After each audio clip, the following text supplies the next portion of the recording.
Hello friend, তো আজকে আমি বানাতে চলেছি চিংড়ি মাছের পিটালি। তো এখানে আমি চিংড়ি মাছ নিয়ে নিয়েছি ধুয়ে বেছে।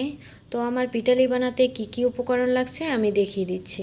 তো আমার কি কি উপকরণ লাগছে আমি দেখিয়ে দিচ্ছি। এখানে আমার লাগছে আলু, পেঁয়াজ, কাঁচামরিচ, রসুন, আদা। আর এখানে লাগছে এলাচ, গোটা জিরে, লবণ, হলুদ গুঁড়ো, গুঁড়ো, ধনিয়া গুঁড়ো, আর শুকনো মরিচ গুঁড়ো, তেজপাতা, আর আর এখানে লাগছে ভোগ চাল আর সর্ষের তেল। আর এখানে বসিয়ে দিয়েছি কড়াই। কড়াই গরম হলে এর মধ্যে আমি সর্ষের তেল দেব। কড়াই গরম হতে হতে আমি এখানে ভোগ চাল, পেঁয়াজ, কাঁচামরিচ, রসুন, আদাটা বেটে নেব।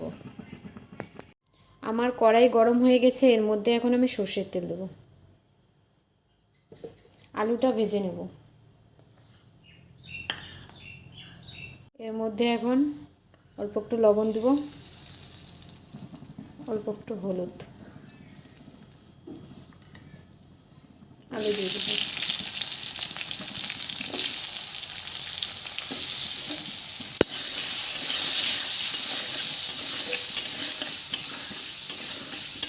আলুগুলো ভেজে নেব।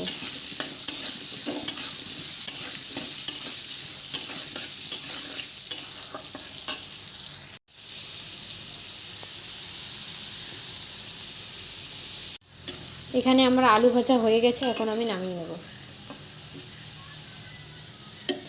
আর এই যে আমি কাঁচামরিচ, আদা, পেঁয়াজটা বেটে নিয়েছি, রসুনটা।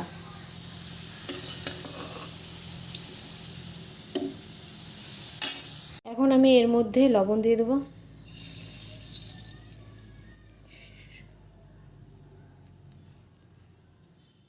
এর মধ্যে এখন একটু হলুদ দিয়ে দেবো।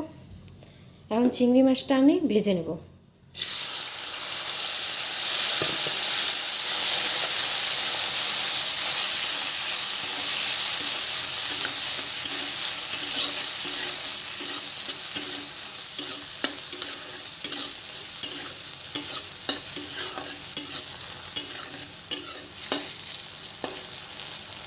চিংড়ি মাছটা এখন আমরা ভাজা ভাজা করে নেব।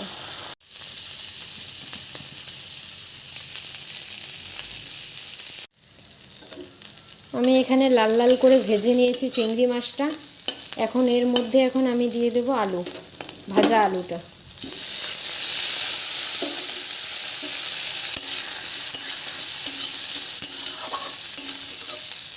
এখন এর মধ্যে আমি জল দিয়ে দেবো।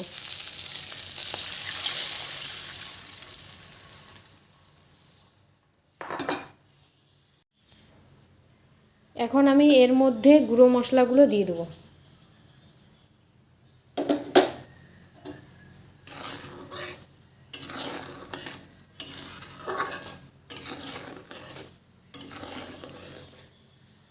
ভালোভাবে সেদ্ধ হয়ে নেবে।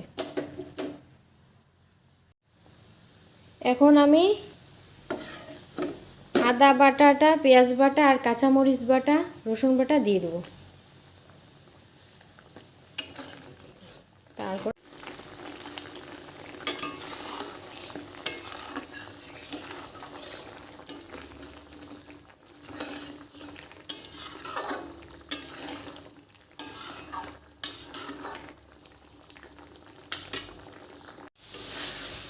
এখানে আমার কষানো হয়ে গেছে। এর মধ্যে এখন আমি আরও জল অ্যাড করব।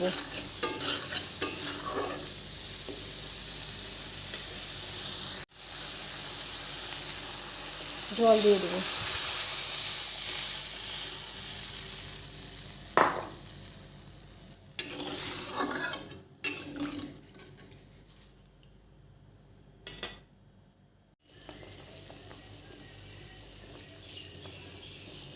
এখন এর মধ্যে আমি ভোগ চালটা অ্যাড করে দেব।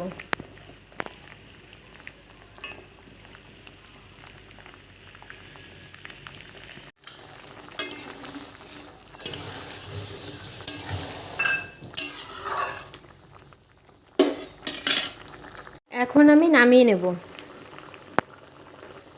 এখন আমি এর মধ্যে ফোড়ন দিয়ে নেব। সর্ষের তেল,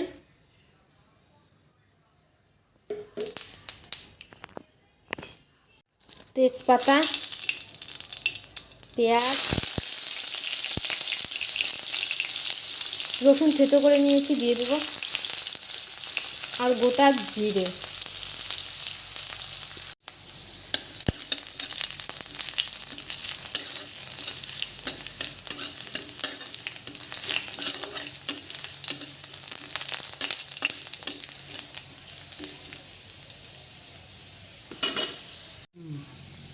এখন আমি পিটালিটা এর মধ্যে দিয়ে দেবো।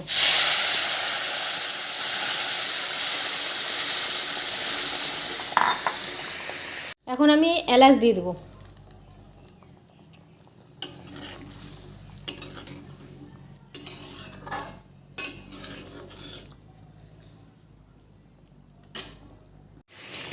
এখন আমার এখানে হয়ে গেছে, এখন আমি নামিয়ে নেব।